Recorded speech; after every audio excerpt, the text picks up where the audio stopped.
আল্লাহর ঘর কেমনে?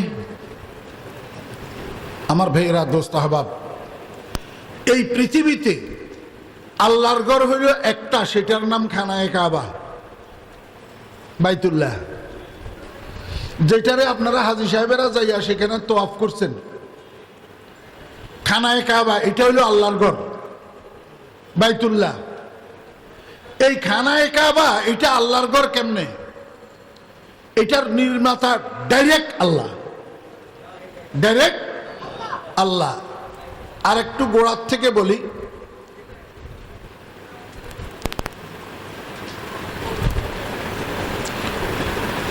এই পৃথিবীটা, গোটা পৃথিবী আছিল পানি ভর্তি, মাটি বা ভূমি কোথাও ছিল না, ফানি ফানি, থই থই থই থই ফানি ছিল। পৃথিবীর উত্তর মেরু থেকে দক্ষিণ মেরু, পূর্ব প্রান্ত থেকে পশ্চিম প্রান্ত, শুধু ফানি আর ফানি। তো আমরা দেশে মানুষ, ছেলে যখন বড় হয়, ছেলেরে বিয়ে করানোর আগে মানুষ এই বাসার মধ্যে রুম কয়টা আছে, ছেলের বউ কোন রুমে থাকবে, বাথরুম ঘরের ভিতরে না বাহিরে, ছেলের বউ বাথরুম সারবে কোথায়, গোসল করবে কোথায়, ওযু করবে কোথায়, এগুলার চিন্তা করে না? অপর্যাপ্ত থাকলে এগুলার ব্যবস্থা করে না? তা আল্লাহ পাক রব্বুল আলামিন যখন একটা লুপ্তধন ছিলেন, ইচ্ছা করলেন নিজেকে প্রকাশ করবেন। কিভাবে প্রকাশ করবেন? আল্লাহ পাক নিজের প্রতিচ্ছবি বানাবেন। কি বানাবেন? প্রতিচ্ছবি। প্রতিচ্ছবি কি? প্রতিচ্ছবি হইল আদম। প্রতিচ্ছবি খালাকাল্লাহু আদম আলা সূরাতিহি। আল্লাহর হাবিব ইরশাদ করেন, আল্লাহ পাক রব্বুল আলামিন আদম আলাইহিস সালামকে আল্লাহ পাকের নিজস্ব সূরতে তৈরি করছেন, নিজস্ব সূরতে। এটার একটা উদাহরণ বুঝেন, আল্লাহর আরব দুনিয়ার মানুষকে বুঝাইতেছে, আদম উযতুর লাবে আওসাফে উলুস ওয়াসফে আদম মাজহারে আয়াতে উস্ত ইলমে শানু হিলমে শানু লুৎফে শান চু সাতারা চরখাদার আবে রওয়া। ও দোস্ত আহবাব, ঢাকা শহরে একটু বোঝা কঠিন, ঢাকা শহরে তো পুকুর নেই। গ্রামে গঞ্জে যে পুকুর আছে, দিঘি আছে, খাল আছে, নদী আছে, এগুলোর মধ্যে যে পানি আছে, এই পানির পাশে যদি একটা মানুষ 14 তারিখের পূর্ণিমার রাত্রের 12টার সময় যদি পানির পাশে, পানির ধারে যদি দাঁড়ায়, তাহলে তার চোখে দুইটা চাঁদ দেখে। কটা চাঁদ? দুইটা চাঁদ। একটা উপরের দিকে তাকাইলে দেখে, আর একটা নিচের দিকে তাকাইলে দেখে। উপরেরটা আকাশের চাঁদ, আর পানির মধ্যে একটা চাঁদ দেখে। ঠিক না বে ঠিক বলে? আমার ভাইয়েরা, দোস্ত আহবাব, আকাশের মধ্যে যেই চাঁদটা দেখা যায় এটা হলো অরিজিনাল চাঁদ, আর পানির মধ্যে যেই চাঁদটা দেখা যায় এই চাঁদটা হলো আকাশের চাঁদের প্রতিচ্ছবি। যতক্ষণ পর্যন্ত অরিজিনাল চাঁদ আকাশে আছে ততক্ষণ পর্যন্ত প্রতিচ্ছবি পানিতে দেখা যায়। আকাশের চাঁদ যদি আকাশে না থাকে, পানির মধ্যে আর প্রতিচ্ছবি চাঁদ দেখা যায় না। কথা বুঝছেন না বুঝেন নাই? আল্লাহর আরব দুনিয়ার মানুষকে বুঝায়, আরশে আজিমে বসা আহকামুল হাকিমিন রব্বুল আলামিন লা ইলাহা ইল্লাল্লাহ, উনি হইলেন আকাশের চাঁদ। আর লক্ষ কোটি শত সহস্র কোটি আদম সন্তানেরা যারা দুনিয়ার জমিনে বিচরণ করতেছে, এরা সবাই হইল পানির চাঁদ। এরা সবাই কি? পানির চাঁদ। আকাশের চাঁদ আর পানির চাঁদের মধ্যে আকৃতিতে কোনো বেশ কম নাই, রঙে কোনো বেশ কম নাই, কিন্তু বাস্তবতায় বেশ কম আছে। আকাশের চাঁদ বাস্তব, পানির চাঁদ অবাস্তব। ঠিক আহকামুল হাকিমিন রব্বুল আলামিন বাস্তব। হুয়াল হাইয়ুল কাইয়্যুম লা তাখুযুহু সিনাতুন ওয়ালা নাওম। আকাশের চাঁদ বাস্তব।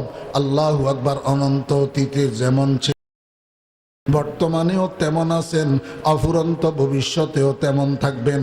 আকাশের চাঁদের অস্তিত্বের মধ্যে কোনো রকমের পরিবর্তন আসে না।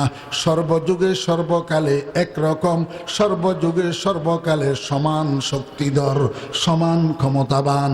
কিন্তু পানির মধ্যে যেই চাঁদগুলা দেখা যেতেছে, অর্থাৎ দুনিয়ার মানুষ, এরা 60 বছর আগে ছিল না, মাঝখানে আসছে, আবার 60 বছর পরে কেউ এখানে আর থাকবে না।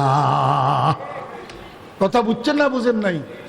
আদম উজতুর লাবে আওসাফে উলুস ওয়াসফে আদম মজহারে আয়াতে উস্ত ইলমে শানু হিলমে শানু লুৎফে শান চৌসে তারা চরখদর আবে রওয়া। ভাই বন্ধুরা আমার, আজকে যেই চক্ষু দিয়ে আপনি দেখতেছেন, এই যে দৃষ্টি শক্তি, একটা পাওয়ার দৃষ্টি শক্তি, দেখার যোগ্যতা, এটা আপনার নিজস্ব কিছু না এবং এটা স্থায়ীও না। এই দৃষ্টি শক্তির মূল মালিক আল্লাহ। মূল মালিক কে? ইন্নাল্লাহ বাসীর, ইন্নাল্লাহ বাসীর। আল্লাহ পাক দ্রষ্টা, তো দেখে তো। এই দৃষ্টি শক্তির মূল মালিক আল্লাহ। আল্লাহ পাক নিজের দৃষ্টি শক্তির প্রকাশ দিয়া এই শত সহস্র কোটি মানব সন্তানকে দেখনেওয়ালা বানাইছেন। আপনি যে শুনতেছেন, এই শ্রবণ শক্তি আপনার কিছু না, এইটার মূল মালিক আল্লাহ। আল্লাহ পাক নিজস্ব শ্রবণ শক্তির প্রকাশ দিয়া শত সহস্র কোটি মানুষকে বানাইছে। দেখেন না, যতক্ষণ পর্যন্ত রুহ আছে এতক্ষণ দৃষ্টি শক্তি আছে, শ্রবণ শক্তি আছে, বাক শক্তি আছে, ধরার শক্তি আছে, চলার শক্তি আছে, গবেষণার শক্তি আছে। রুহুটা চলে যাওয়ার পর এগুলা গোড়ার ডিমো আর কিচ্ছু থাকে না। চিন্তা করি না তো আমরা? আমার ভাইরা, দোস্ত, আবার আমি আপনাদেরকে বুঝাইতে চাইছিলাম, আল্লাহ পাক রব্বুল আলামিন যখন নিজেকে প্রকাশ করার ইচ্ছা করছেন, তখন আল্লাহ পাক নিজের প্রতিচ্ছবি বানাবেন। প্রতিচ্ছবি হইল আদম। এখন আদম এবং আদম সন্তানদেরকে বানানোর আগে আল্লাহ পাক রব্বুল আলামিন চিন্তা করতেছেন, আমি যে পৃথিবীতে আমার খলিফা বানাবো, আমার প্রতিনিধি বানাবো, আদম বানাবো, আদম সন্তান বানাবো, এরা বসবাস করবে কোথায়? পানির মধ্যে তো তারা দাঁড়াইতে পারবে না, বসতে পারবে না, হাঁটা চলা করতে পারবে না, ব্যবসা বাণিজ্য করতে পারবে না, লাইফ লিড করা তাদের জন্য কঠিন হয়ে যাবে।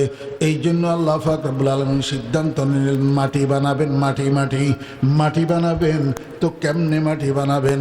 জিব্রাইলকে বললেন, জিব্রাইল, গোটা পৃথিবীটাকে চতুর্দিক থেকে তুমি মাপো, চতুর্দিক থেকে পরিমাপ করিয়া সেন্টার অফ ওয়ার্ল্ড কোন জায়গাটা নির্ণয় করো। 1 মিনিটের মধ্যে জিব্রাইল আলাইহিস সালাম গোটা পৃথিবীকে পরিমাপ করে কয়, রব্বুল আলামিন, এই জায়গাটা গোটা পৃথিবীর মিডল পয়েন্ট, এই জায়গাটা গোটা পৃথিবীর মাঝখান। আল্লাহ পাক রব্বুল আলামিন সেখানে দুইটা পানির মধ্যে দুইটা ঢেউ সৃষ্টি করছেন। ঢেউ পানির মধ্যে দুইটা ঢেউ সৃষ্টি করছেন। শেখ শেহাবুদ্দিন সোহরাওয়ার্দী রহমতুল্লাহ আলাইহির লিখিত একটা কিতাব আছে, আওয়ারিফুল মাআরিফ। এই আওয়ারিফুল মাআরিফ কিতাবের মধ্যে আল্লাহর হাবিব জনাবে মুহাম্মদুর রাসূলুল্লাহ সাল্লাল্লাহু আলাইহি ওয়াসাল্লামের একটা হাদিস নকল করছেন হযরতে আব্দুল্লাহ ইবনে আব্বাস রাদিয়াল্লাহু আনহু।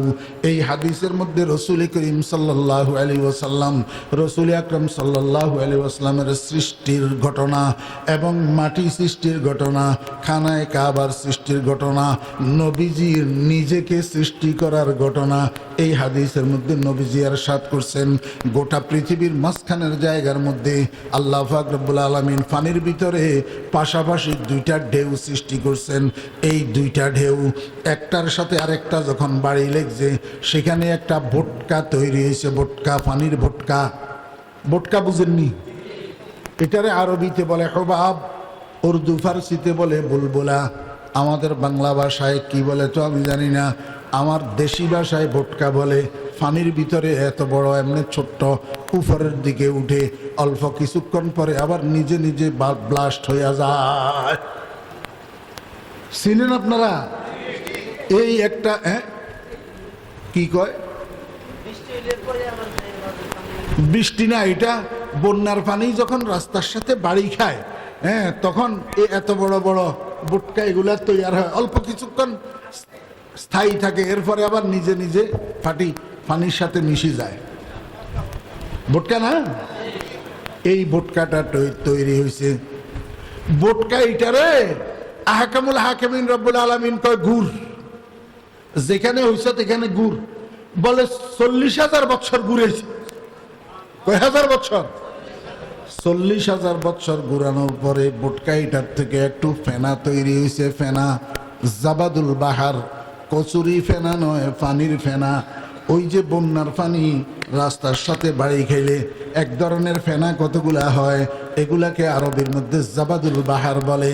এই একটু সামান্য ফেনা তৈরি হয়েছে, এই ফেনাইটারে আল্লাহ পাক কয় এবার ঘুর। ফেনাইটারে বলে আবার 40,000 বৎসর ঘুরাইছে।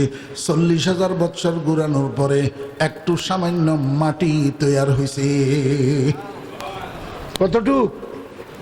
সামান্য একটু মাটি তৈরি হয়েছে। আল্লাহ পাক রব্বুল আলামিন সেখানে পানির মধ্যে আরেকটা ঢেউ সৃষ্টি করছে। এই ঢেউ এইটা দিয়া সদ্য তৈরি করা মাটির টুকরা এটার সাথে পানির ঢেউ দিয়া ধাক্কা লাগাইছে।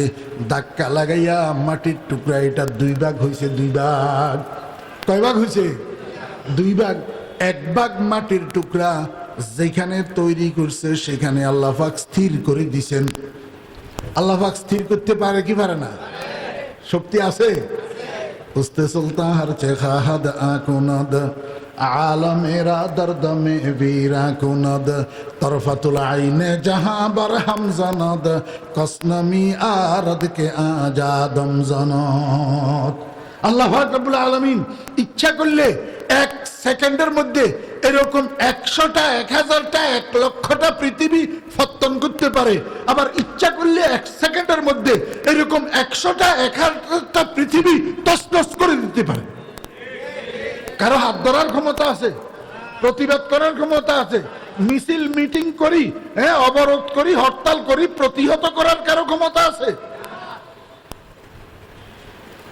তরফাতুল আইনে জাহাঁ বরহম জানদ কসনমি আরদ কে আজাদম জানদ উস্তে সুলতান হর চেখাহাদ আকুনদ আলমেরা দর্দ মে বীরা কুনদ।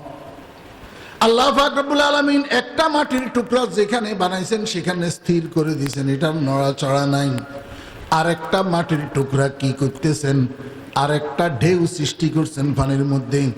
এই ঢেউ দিয়া ধাক্কাইয়া দ্বিতীয় মাটির টুকরাটাকে ইয়াসরব নামী জায়গার মধ্যে নিয়ে রাখছেন। ইয়াসরব, যেটার পরবর্তী নাম মদিনাতুর রাসূল সাল্লাল্লাহু আলাইহি ওয়াসাল্লাম। পরবর্তীতে যেই জায়গাটার নাম মদিনা হইছে, মদিনা, এই জায়গাটার আল্লাহু আকবার প্রাচীন নাম ছিল ইয়াসরব। এই ইয়াসরব জায়গার মধ্যে নিয়ে নাম তো পরে হইছে আল্লাহু আকবার। এই ভূমির টুকরা নিয়া এই জায়গাতে আল্লাহ পাক রব্বুল আলামিন রাখছে। এখন 2 টুকরা মাটি, সদ্য তৈরি করা 2 টুকরা মাটি 2 জায়গাতে। আল্লাহ পাক রব্বুল আলামিন মাটির টুকরা 2টাকে হুকুম দিলেন, এই মাটির টুকরা তোমরা আস্তে আস্তে বড় হও। দোনোটা মাটির টুকরা বড় হইতেছে। বড় হইতে হইতে হইতে হইতে একটা আরেকটার সাথে যখন লাগছে, এইবার আল্লাহ পাক রব্বুল আলামিন কয় দাও এইবার চতুর্দিকে সম্প্রসারিত হইতে থাকো। এই যে পৃথিবীর ভূমি সেই দিন থেকে সম্প্রসারিত হইতেছে, আজকে পর্যন্ত সম্প্রসারিত হইতেছে, কিয়ামত পর্যন্ত সম্প্রসারিত হবে। এই কারণেই বিজ্ঞানীরা কয়দিন পরে পরে একটা ভূমির সন্ধান পায়, কয়দিন পরে পরে একটা গ্রহের সন্ধান পায়। আল্লাহু আকবার। আমার ভাইয়েরা, দোস্ত আহবাব, পৃথিবীর ইতিহাসের সর্বপ্রথম সৃষ্টি করা মাটির 2টা টুকরা 2 জায়গায়। প্রথম যেই টুকরাটা স্থির করছেন সেই জায়গাটারে আল্লাহ পাক নামকরণ করছেন বাক্কা। নামকরণ করছে কি? বাক্কা। বাক্কা। প্রথম মাটির টুকরাটার নাম কি? বাক্কা। কালের আবর্তে হইতে হইতে এটার নাম হইছে মক্কা। এটার নাম হইছে কি? মক্কা। এটার আদি নাম হলো বাক্কা। ওই দ্বিতীয় টুকরা যেখানে নিয়ে রাখছে এটার আল্লাহ পাক নামকরণ করছে ইয়াসরব। এটা রাসূল আকরাম সাল্লাল্লাহু আলাইহি ওয়াসাল্লামের হিজরতের কারণে এটার নাম হয়ে গেছে মদিনাতুর রাসূল। কথা বুঝছেন না বুঝেন নাই? মনোযোগ আছেন? প্রথম যেই টুকরাটা, এই টুকরাটা দিয়া, এই টুকরা মাটি দিয়ে আল্লাহ পাক 3টা কাজ করছে। কয়টা কাজ মনে থাকবো? প্রথম মাটির টুকরা, এটার নাম কি বললাম? বাক্কা। এই বাক্কা নামের মাটি দিয়ে আল্লাহ পাক কয়টা কাজ করছেন? 3টা কাজ করছেন। 1 নম্বর কাজ কি করছে জানেন? আল্লাহ পাক রব্বুল আলামিন জিবরাইলের ডাকছেন। জিবরাইল, ফেরেশতাদের সর্দার জিবরাইলকে ডাকছেন। ডাকিয়া কয়, জিবরাইল তুমি তোমার সাঙ্গ ফাঙ্গদেরকে মিস্ত্রি বানাইয়া আমার সর্বপ্রথম সৃষ্টি করা এই ভূমির উপরে একটা ঘর নির্মাণ করো, আমি এই ভূমিটাকে আবাদ করতে চাই। আমার মনে হয় অনেকের জন্য জীবনের প্রথম শোনা কথা, জীবনেও শুনেন নাই।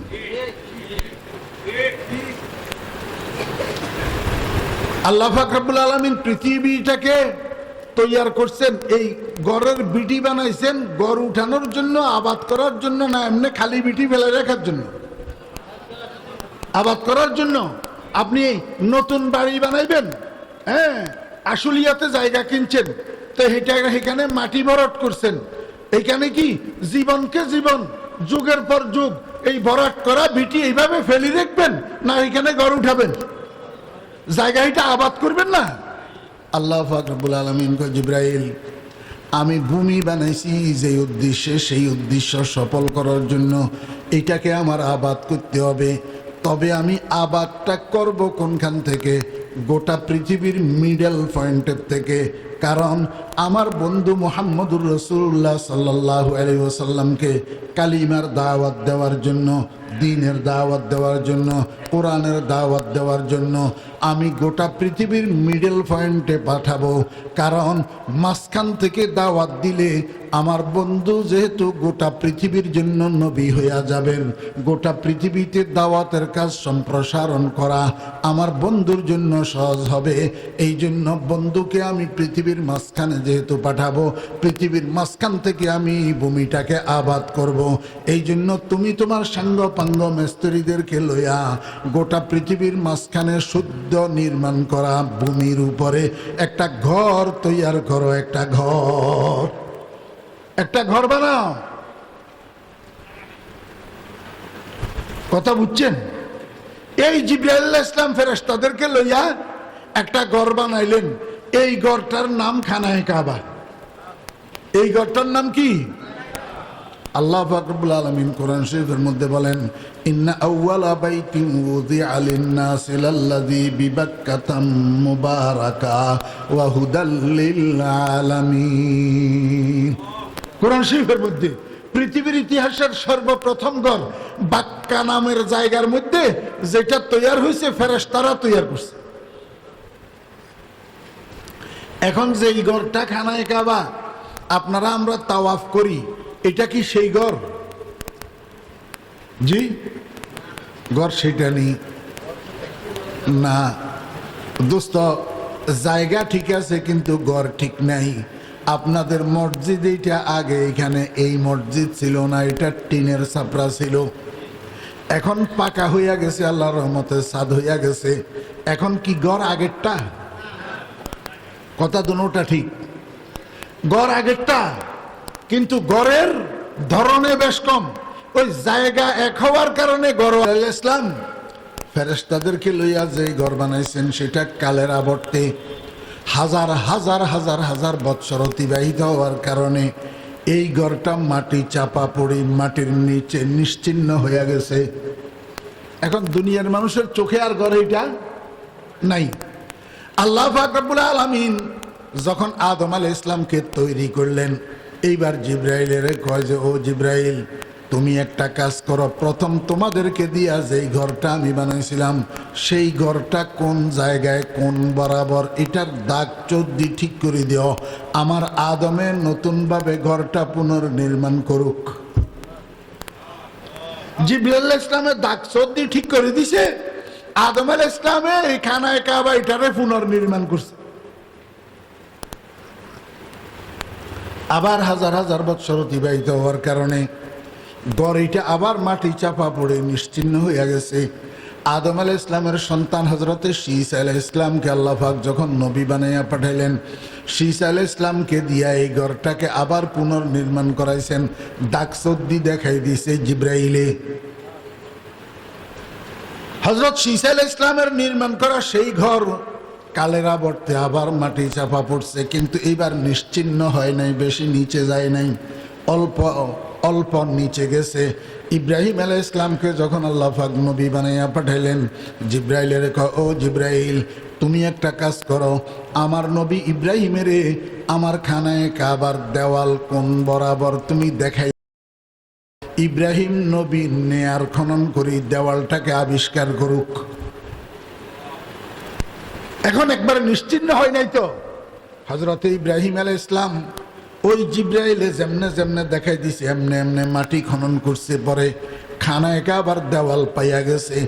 ওই দেওয়ালের উপরে আপন সন্তান হযরতে ইসমাঈল আলাইহিস সালামকে হেল্পার বানাইয়া এবার ওই আগের খানায় কাবার দেওয়ালের উপরে আবার পাথরের দেওয়াল নির্মাণ করে উপরের দিকে উঠাইয়া গড় এইটাকে পুনর্নির্মাণ করছে। পুনর্নির্মাণ এটা হযরত ইব্রাহিম আলাইহিস সালামের নির্মাণ।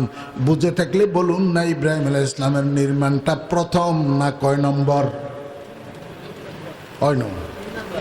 4 নম্বর।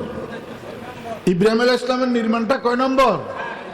1 নম্বর নির্মাণ ফেরেশতাদের, 2 নম্বর নির্মাণ আদমের, 3 নম্বর নির্মাণ শীসের, 4 নম্বর নির্মাণ হযরত ইব্রাহিম আলাইহিস সালামের। ইব্রাহিম আলাইহিস সালামের নির্মাণ করা যে খানায় কাবা সেটাও কালেরা বর্তে মাটি চাপা পড়ছে। আমার ভাইয়েরা, দোস্ত আহবাব, ইব্রাহিম আলাইহিস সালামের পরে কবিলায়ে বনি আমালেকা, বনি আমালেকা নামের একটা গোত্র এই খানায় কাবাকে আবার পুনর্নির্মাণ করছে। এটা 5 নম্বর নির্মাণ।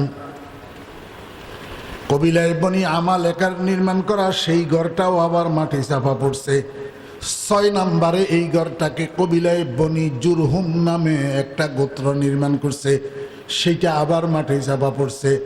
এরপরে 7 নম্বরে কবিলায়ে বনি কুসাই নামে একটা গোত্র এই ঘরটাকে পুনর্নির্মাণ করছে, সেটাও আবার মাটি চাপা পড়ছে।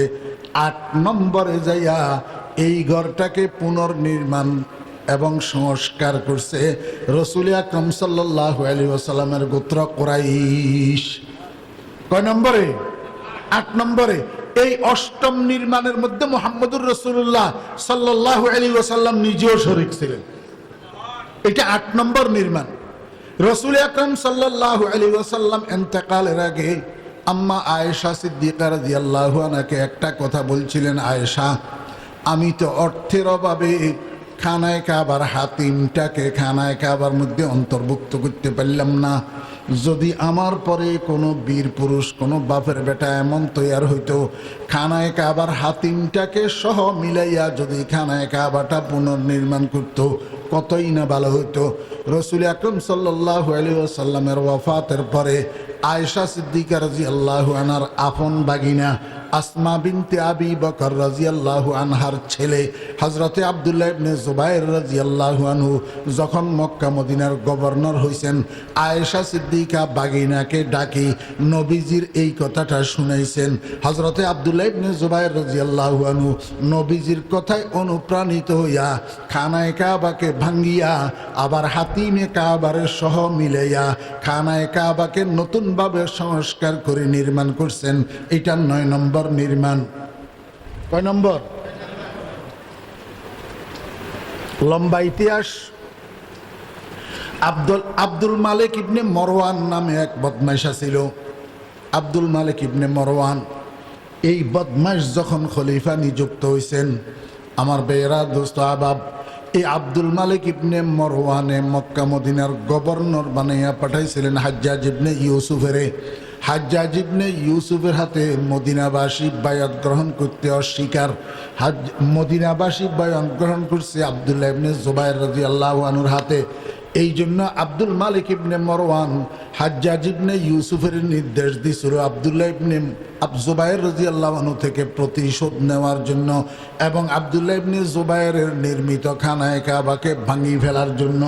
এই জন্য হাজ্জাজ ইবনে ইউসুফ জবলে আবু কুবাইস, যেটার উপরে এখন বাদশাহ ফাহাদের বাড়ি, সেটার উপরে কামান বসাইয়া খানায় কাবার উপরে কামানের গোলা নিক্ষেপ করে খানায় কাবাকে ভাঙছে।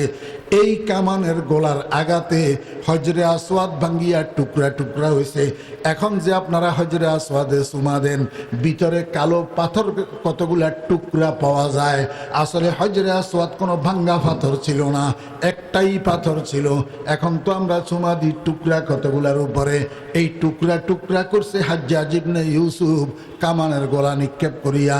যেই কামানের গোলা নিক্ষেপ করছে খানায়ে কাবাকে ভাঙার জন্য, এই কামানের গোলায় হযরতে আব্দুল্লাহ ইবনে জুবায়ের রাদিয়াল্লাহু আনহু সহ আরো অনেক সাহাবী সেখানে শাহাদাত বরণ করছেন।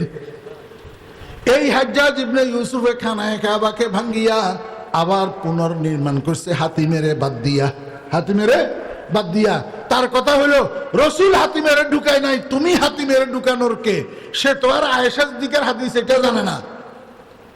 এই জন্য খানায়ে কাবারে ভাঙ্গি হাতি মেরে বাহিরে রাখি আবার পুনর্নির্মাণ করছে। এটা 10 নম্বর। আবার হযরত ইমাম মালিক রাহমাতুল্লাহ আলাইহির যুগে অন্য কেউ আমার ভাইরা হাতি মেরে সহ ঢুকাইয়া খানায়ে কাবারে আবার নির্মাণ করতে অনুমতি চাইছিলেন, কিন্তু ইমাম মালিক রহমতুল্লাহ আলাইহি অনুমতি দেন নাই। ইমাম মালিক রহমতুল্লাহ আলাইহি বলছেন, বাবারা কিয়ামত পর্যন্ত আর খানায়ে কাবার উপরে হাত দেওয়া জায়েজ হবে না। এইভাবে যদি খানায়ে কাবা ভাঙ্গাভাঙ্গির চর্চা শুরু হয় তাহলে এটা একটা খেলার ঘরে পরিণত হয়ে যাবে। এখন বর্তমানে যেই খানায়ে কাবা আছে এটা হাজ্জাজ ইবনে ইউসুফের নির্মাণ এবং 10 নম্বর নির্মাণ। বানা বাইতা রব্বিল আরশি আশরুন মালাইকাতুল্লাহিল কিরামু ফাআদামু ফাশীসুন ফাইব্রাহিমু সুম্মা আমালিকু কুসাইয়ুন কুরাইশুন ওয়া ক্বাবলা হাযাইন জুরহুমু ওয়া আবদুল ইলাহ ইবনু যুবাইর বানা কাযা বানাউন লিহাজ্জাজিন ওয়া হাযা মুতাম্মিমু। আমি যেই কথাটা আপনাদেরকে বোঝানোর জন্য এই লম্বা ইতিহাসটা বললাম সেটা হলো হযরত ইব্রাহিম আলাইহিস সালাম যে খানায়ে কাবা নির্মাণ করছিলেন, ইব্রাহিম আলাইহিস সালামের নির্মাণের পরে কতগুলা পাথরের কণা অবশিষ্ট রয়ে গেছিল। হযরত ইব্রাহিম আলাইহিস সালাম আল্লাহ পাক রব্বুল আলামিনের খেদমতে আরজ করলেন, মাওলাই করিম এই যে পাথরের কণাগুলা অবশিষ্ট রয়ে গেছে এগুলা কি করব?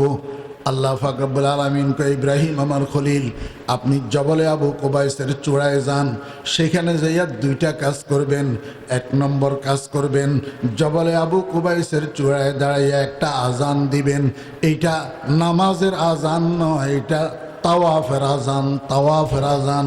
জবলে আবু কুবাইসের উপরে দাঁড়াইয়া পশ্চিম দিকে ফিরি বলবেন হাইয়া আলাত তাওয়াফ।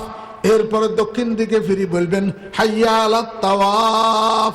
এরপরে পূর্ব দিকে ফিরি বলবেন হাইয়া আলাত তাওয়াফ। এরপরে উত্তর দিকে ফিরি বলবেন হাইয়া আলাত তাওয়াফ। গোটা পৃথিবীর মানুষকে লক্ষ্য করে বলবেন। ইব্রাহিম আলাইহিস সালাম কয়, মাওলাই করিম আমার কণ্ঠে এত শক্তি কোথায়? গোটা পৃথিবীর মানুষকে লক্ষ্য করি আমি কেমনে বলবো? আল্লাহ পাক কয়, বন্ধু আপনি আপনার শক্তি অনুযায়ী সাধ্য অনুযায়ী মুখের থেকে এই আজানের আওয়াজ, এই আজানের দাওয়াত বাহির করবেন। এটাকে কোথায় কোথায় নিয়ে পৌঁছাইতে হবে সেটা আমি রব্বুল আলামিনের কাজ।